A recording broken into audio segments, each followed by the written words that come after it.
7절서 19절까지 본문 읽었는데 오늘 말씀을 보면요, 몇 단어가 계속 반복돼서 사용되어지고 있는 것을 발견하게 됩니다. 오늘이라는 단어가 7절, 13절, 15절에 나오고 있고요. 그 다음에 완고라고 하는 단어가 내 마음을 완고하게 하지 말라, 이런 말씀으로 세 곳에서 사용되어집니다. 8절, 13절, 15절. 그리고 또 어떤 단어가 반복되지요? 하나님이 노하셨다. 이 노하셨다는 말씀이 경노하셨다는 말씀과 함께 11절, 15절, 그리고 16절, 17절에 나오고 있고요. 그 다음에 음성이라는 단어도 7절, 15절 이렇게 나옵니다.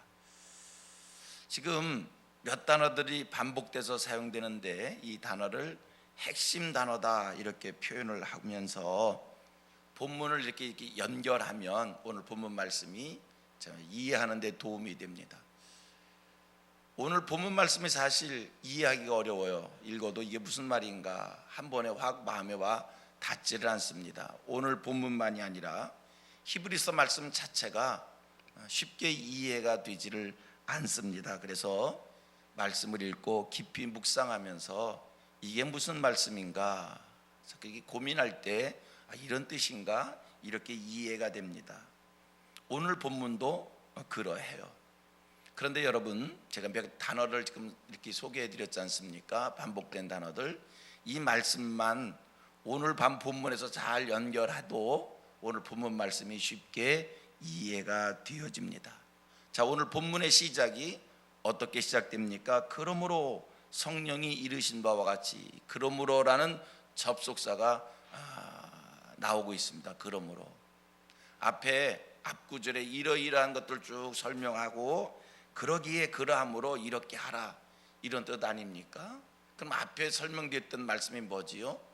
우리가 어제 새벽 때 살폈던 말씀입니다.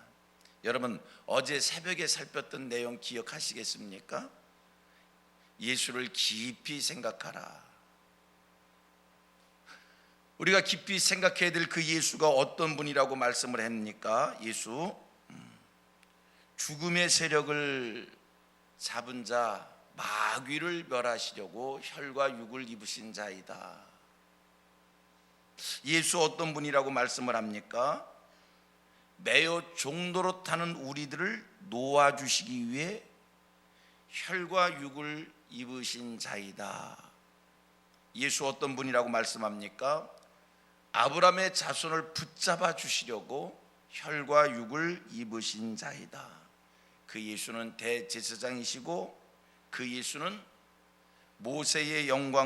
모세보다 더욱 영광을 받으실 분이시고 더 존귀함을 받으실 분인데, 감사한 것은 이러한 예수가 우리를 형제라 불러주신다는 그 말씀이 윗절입니다. 오늘 그러므로 예수는 우리를 붙잡아 주시는 분이다. 예수는 우리를 종노릇에서 놓아주시는 분이시다. 예수는 우리를 위해 마귀를 멸하시는 분이다. 그러므로 그의 말씀을, 그의 음성을 들으라. 이게 본문의 이야기입니다. 그러므로 오늘이란 단어가 중요합니다. 그러므로 오늘 그의 음성을 들어라. 부연 설명되어진 것은 그거예요. 광야의 이스라엘 백성들처럼 완고하게 거역하지 말고 그러므로 오늘 그의 음성을 들으라. 왜? 예수는 우리를 위해 마귀를 멸하여 주신 분이고요. 예수는 매어 종노릇하는 우리를 놓아주시는 분이시고요. 예수는 우리를 붙잡아 주시는 분이에요. 그 예수가 오늘 우리를 형제라 부르고 계신데, 광야에서 완고했던 이스라엘 백성들처럼 불순종하는 자들 되지 말고 그의 음성을 오늘 들어라. 이게 이 말씀을 우리에게 주고 있습니다. 완고한 마음을 가진 그들처럼 하지 말라. 완고한 마음. 여러분, 우리 성도들에게서, 저와 여러분들에게서 지워야 될 게 하나 있습니다. 예수 잘 믿고 싶습니까? 하늘의 복으로 살고 싶습니까?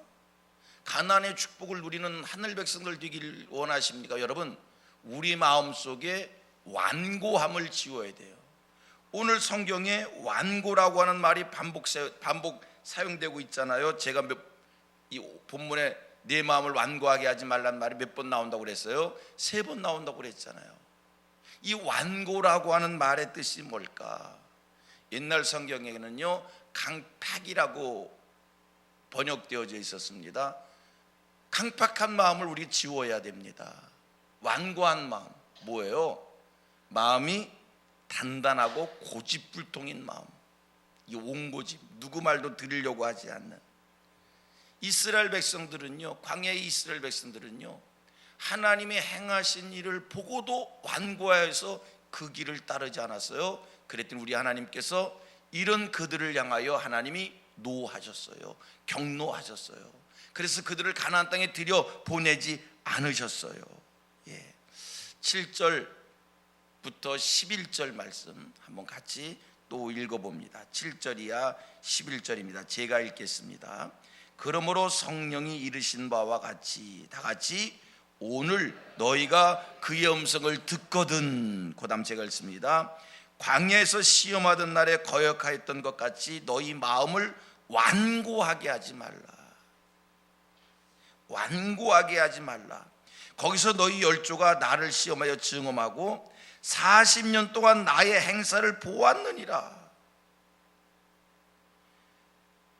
10절 시작. 그러므로 내가 이 세대에 노하여 이르기를 그들이 항상 마음이 미혹되어 내 길을 알지 못하는도다 하였고, 내가 노하여 맹세한 바와 같이 그들은 내 안식에 들어오지 못하리라 하였느니라.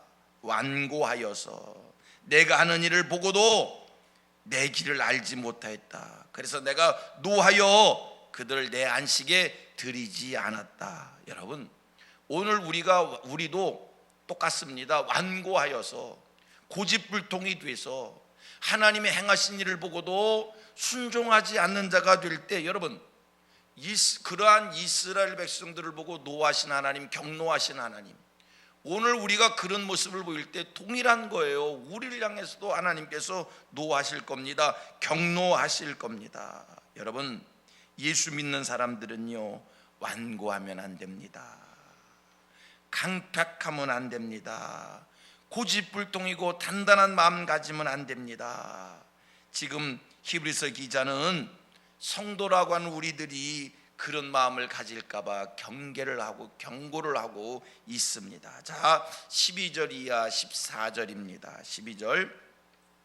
형제들아 너희는 삼가 혹 너희 중에, 시작, 누가 믿지 아니하는 악한 마음을 품고, 보세요.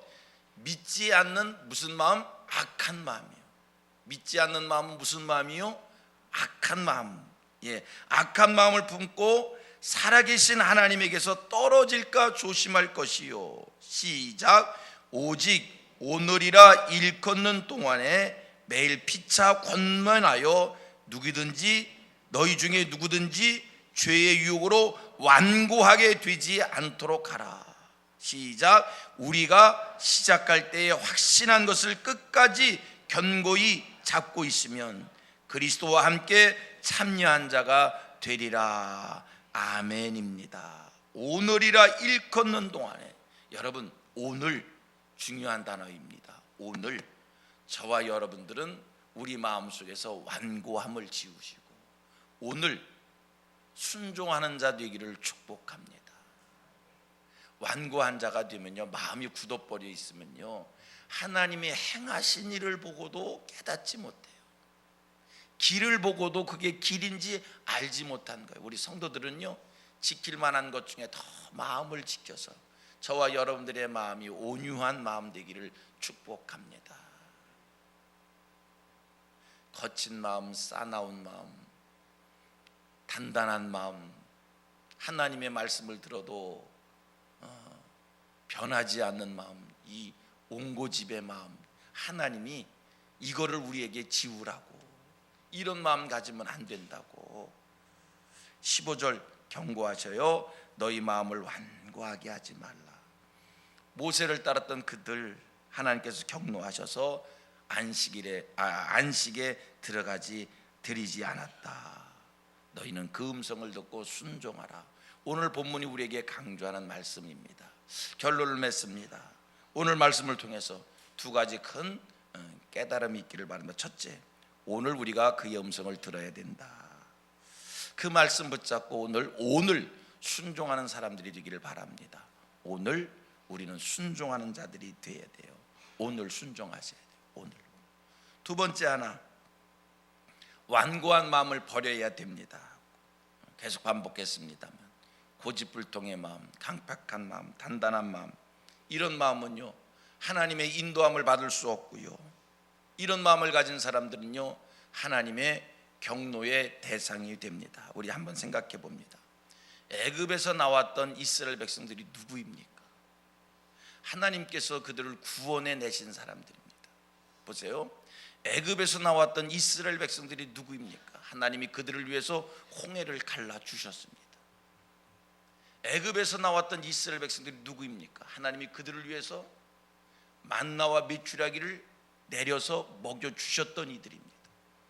하나님이 그들을 위해 반석에서 샘물 나게 해 주셨고요, 하나님이 그들을 위해 직접 싸워 주셨고요, 아멜렉과 전쟁할 때 하나님이 그들을 위해 싸워 주셨잖아요. 여러분, 특별한 사람들입니다. 애굽에서 나온 이스라엘 백성들이 누구입니까? 하나님께서 특별히 은혜를 베푼 사람들입니다. 그런데 그들이 완고한 마음, 이 완고한 마음을 지우지 못했을 때 하나님은 그들을 이렇게 표현하겠습니다. 광야에 버리셨어요. 그들 가나안 땅에 못 들어갔어요. 완고한 마음을 가진 그들은 가나안 땅에 못 들어갔다는 거예요. 하나님의 애굽에서 구원해낸 그들이지만 그들을 위해서 직접 싸워주셨고 그들의 필요한 것을 그때그때 채워주셨지만 그 완고한 마음이 변하지 않을 때, 그 완고한 마음이 지워지지 않을 때, 고쳐지지 않을 때 순종하여 하나님의 말씀을 받아들이는 그런 마음으로 바뀌지 않을 때 하나님은 그들을 그냥 광야에 버리셨어요. 그들에게 그렇게 했다는 것은요 우리를 향한 하나님의 음성인 거예요. 깨달으라는 거예요. 오늘 말씀합니다. 오늘 순종하는 자가 되라는 거예요. 우리가 성경을 보면서 놀랍게 받아들이는, 놀랍게 받아들이는 말씀 사건이 하나 있지요. 제 경우는 그래요. 모세가 가나안 땅에 못 들어갔다는 거예요. 저는 이런 생각을 해봅니다. 다른 사람은 다 가나안 땅에 못 들어가도 모세만큼은 가나안 땅에 들어갔어야 될 게 아닌가. 그런데 하나님이 모세를 가나안 땅에 들여보내지 않으셔요. 왜 모세가 가나안 땅에 들어가지 못했을까? 민수기 20장 12절 13절 쭉 거기에 모세가 가나안 땅에 들어가지 못한 이유를 하나님이 분명하게 말씀을 주십니다. 이스라엘 사람들이 무리바에 이르렀어요. 마실 물이 없었어요. 그때 마실 물이 없어 가는 그들에게 모세가 반석을 2번 땅 내리쳐서 물을 내서 먹게 하셨어요. 그런데 우리 하나님께서 그때 모세가 반석을 2번 내리쳤다고, 거룩하지 않았다고, 끝까지 거룩한 마음을 간직해야 되는데 거룩한 마음을 간직하지 못했다고, 그것 때문에 가나안 땅에 들어가지 못한다. 하나님이 그렇게 말씀을 주셔요. 아니, 무리바에 이르렀을 때 이스라엘 사람들이 보인 모습이 뭡니까? 저는 당연히 모세가 반석 2번 내리치고, 아니 3번도 내리치고요, 그보다 더한 일도 할 수 있었지 않았는가? 그런데 하나님은 그것까지도 허락지 않았던 거예요. 무리바에 이르렀을 때 이스라엘 사람들이 원망하기를 시작합니다. 우리를 왜 이렇게 이런 곳까지 인도했냐는 거예요. 우리를 왜 이렇게 이 나쁜 땅으로 인도했냐는 거예요. 여기는 파종할 것이 없고 무화과도 없고 포도도 없고 석류도 없고 마실 물도 없고 원망하고 아우성치는 이스라엘 사람들이에요. 모세, 아니 지금까지 하나님이 행하신 일을 보여주었고 지금까지 하나님이 인도하심 속에 같이 있었던 그들이 계속 원망하고 불평할 때 피곤하지 않았겠어요? 불편하지 않았겠어요? 그때 모세가 마음의 불편함 속에서 반석을 2번 땅땅 내리치면서 우리가 너에게 물을 낸다고 반석 2번 내리친 거예요. 그때 하나님께서 왜 거룩하지 않았냐는 거예요. 왜 참지 못했냐는 거예요. 왜 혈기 부렸냐는 거예요. 너 그래서 가나안 땅에 못 들어가. 하나님의 말씀인 거예요. 충분히 그럴 수 있는 일 아닙니까? 그런데 하나님은 그것까지도 안 된다는 거예요. 성도님들, 우리 하나님께서 오늘 우리에게 원하시는 바가 뭔가를 이 새벽 깨닫기를 원합니다. 이것까지도 참으라는 거예요. 이런 상황 속에서도 거룩하라는 거예요. 이런 상황 속에서도 온유하라는 거예요. 바로 오늘 완고한 자 되지 말고 순종하는 자 되라. 바로 오늘 강팍한 자 되지 말고 이런 일 저런 일 있어도 이런 일 저런 일 있기 때문에 이러했다고 얘기하지 말고 이런 일 저런 일이 있어도 성도다우라는 거예요. 하나님 앞에서 사는 자의 모습을 가지라는 거예요. 거룩하라는 거예요. 반복합니다. 지킬 만한 것 중에 마음을 지키실 수 있는 하늘 백성들 되기를 축복합니다. 오늘 하나님께서 우리에게 원하는 수준이 그 정도입니다. 하나님의 수준을 향하여 오늘 성령의 도움을 구하고 성령의 채워주심 속에 기름 부으심 속에 오늘도 거룩한 자로 오늘 성경 말씀대로 표현을 한다면 오늘 순종하는 자로 오늘 하나님의 음성에 순종하는 자로 살아갈 수 있게 되기를 주님의 이름으로 축복합니다.